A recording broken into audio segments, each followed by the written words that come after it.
Double événement chez Orange, l'opérateur ouvre son réseau de 5e génération à Lille à partir du 15 juillet. 99% de la population de la ville de Lille sera couverte par la 5G.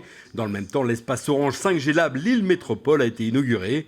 Toujours dans un souci d'augmenter le champ des possibles pour répondre à l'évolution des besoins des clients, Orange va apporter des débits jusqu'à 4 fois plus rapides que la 4G.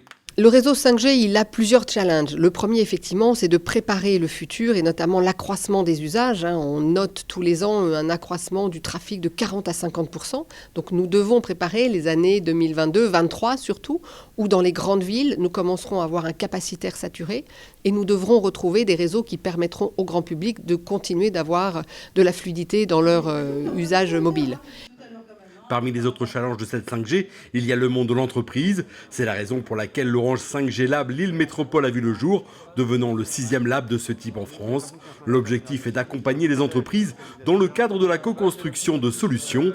2 conventions de partenariat ont d'ailleurs été signées avec le CITC, centre dédié à l'Internet des objets connectés basé à Euratechnologies, et l'IMT Lille-Douai.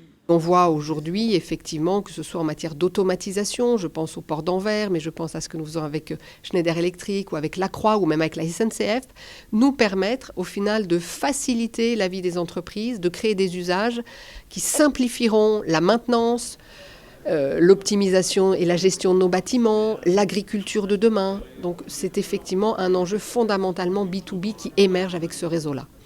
On l'a compris, les enjeux sont nombreux et l'aspect environnemental n'est évidemment pas oublié. Le réseau 5G, c'est un réseau qui a été nativement conçu et designé pour au final réduire sa consommation électrique et son émission de CO2.